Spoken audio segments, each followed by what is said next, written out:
mahasiswi dari Sekolah Tinggi Ilmu Kesehatan Kota Sukabumi. Pada pagi kali ini saya akan melakukan konseling tentang kuretase menometroragia. Sebelumnya saya akan melakukan konseling dengan waktu sekitar 20 menit ya Ibu. Apakah Ibu bersedia? Baik, kalau Ibu bersedia. Sebelumnya Ibu sudah tahu belum apa itu kuretase? Belum tahu. Lupa ya Ibu ya? Tahu dikit-dikit sih, lupa. Kalau tentang menometroragia Ibu bagaimana? Apakah Ibu ada sedikit tahu gitu tentang materi ini? Enggak tahu. Enggak tahu, baik Ibu. Jadi kuretase itu adalah tindakan medis ya Ibu buat mengeluarkan jaringan dari dalam rahim. Lalu jaringan itu tuh bisa berupa tumor atau selaput rahim atau janin yang dinyatakan itu tidak berkembang maupun sudah meninggal Ibu.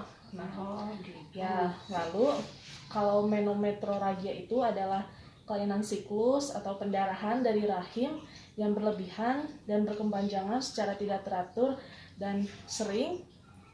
Nah, masalahnya itu terjadi pada sekitar 24% wanita Ibu berusia 40 sampai 50 tahun.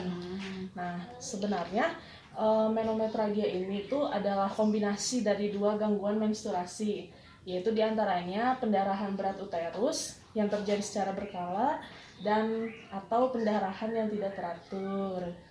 Selanjutnya tujuan kuretase Ibu.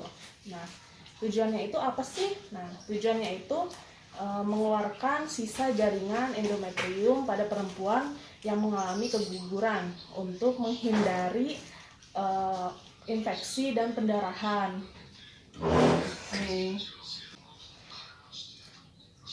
Nah, lalu membuang plasenta yang masih terdapat dalam rahim pasca persalinan atau retensi plasenta itu mengeluarkan jaringan abnormal yang terbentuk akibat hamil anggur dan mengatasi pendarahan pasca melahirkan. Oh itu, aku dengar sering orang hamil anggur. Lalu ada penyebab menometroragia.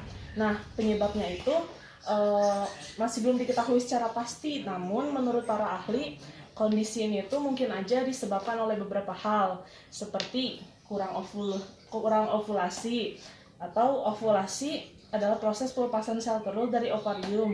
Kalau tak ada ovulasi, maka lapisan rahim ini bisa terus tumbuh menebal hingga dipaksa untuk meluruh dan menyebabkan pendarahannya berlebihan.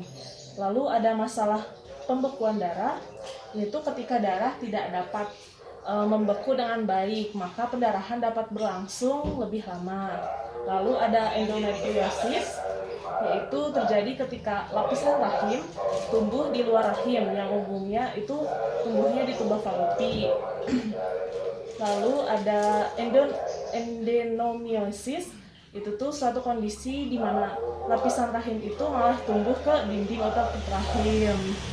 Lalu ada pertumbuhan abnormal di rahim. Nah, ini tuh seperti polip atau fibroid yang menyebabkan pendarahan yang berlebihan karena adanya tekanan pada rahim dan pembuluh darah. Nah, lalu selanjutnya itu ada dampak setelah kuretase. Nah, setelah kuret atau rahim memerlukan waktu untuk kembali membentuk jaringan endometrium sehingga jadwal menstruasi pasien atau jadwal menstruasi ibu itu kemungkinan akan mundur atau terlambat. Nah, pasien juga bisa merasakan beberapa gejala seperti kram di daerah panggul, lalu munculnya bercak darah atau pendarahan ringan dari vagina, lalu pusing, mual, muntah, dan tenggorokan kering setelah tindakan. Lalu terutama pada pasien yang diberikan bius total.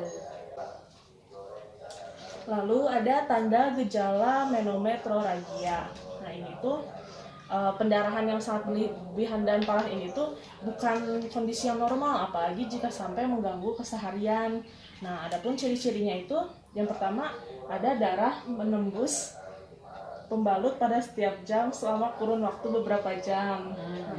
Lalu pendarahan lebih dari 8 hari, pendarahan tak teratur atau di luar siklus menstruasi yang biasa, Lalu adanya gumpalan darah yang besar, ada nyeri punggung dan perut selama menstruasi, ada kelelahan, lemas, atau napas pendek yang dapat menjadi tanda bahwa kekurangan zat besi dalam darah sehingga menyebabkan anemia.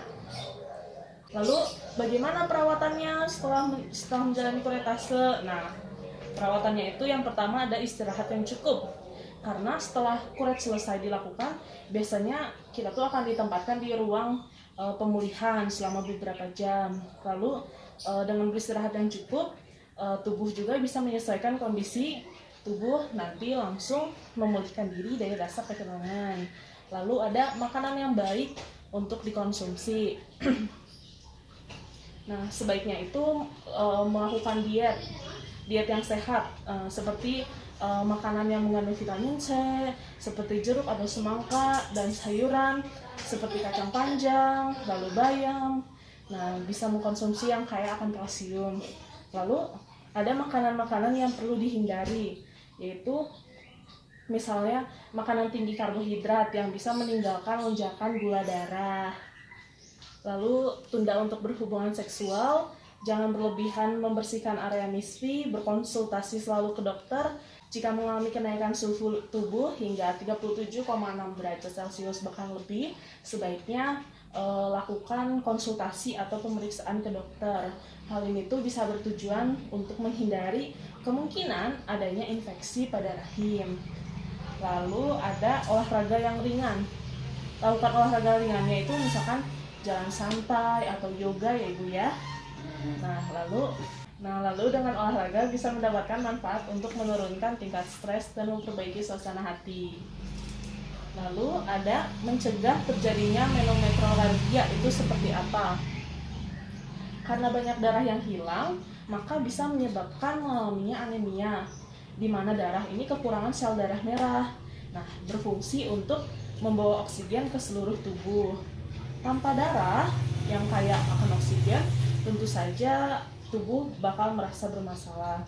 Lalu ada perawatan untuk kondisi ini tergantung pada penyebabnya. Misalnya untuk mengkonsumsi pil KB untuk mengatur kadar hormon. Lalu terapi progestin yang dapat membantu mengencerkan lapisan rahim dan mengurangi aliran darah. Nah, lalu dokter juga nanti akan merekomendasikan progestin dalam bentuk pil untuk dikonsumsi selama 21 hari bahkan lebih. Lalu ada obat antiinflamasi non-steroid yang dapat menghilangkan rasa nyeri dan membantu membekukan darah sehingga mengurangi alirannya. Nah, sekian Ibu penkesnya sudah selesai dari tadi, pengertian, lalu tujuan, lalu penyebab terjadinya. Nah, coba tadi saya akan bertanya Ibu. Jadi Ibu sudah tahu belum setelah tadi saya konseling, Ibu coba saya tanya apa dampak setelah kita misalkan mengalami kuretase? Ya, lemas, kram. Ya betul, kram ya Ibu di daerah panggul. Ya betul. Berarti Ibu sudah paham ya mengenai kuretase dan materi tentang menometrorragia. Baik Ibu, karena konselingnya sudah selesai, saya izin pamit. Ibu terima kasih untuk waktunya dan sudah bersedia mendengarkan konseling saya. Terima kasih Ibu. Sama-sama. Datang lagi di saat yang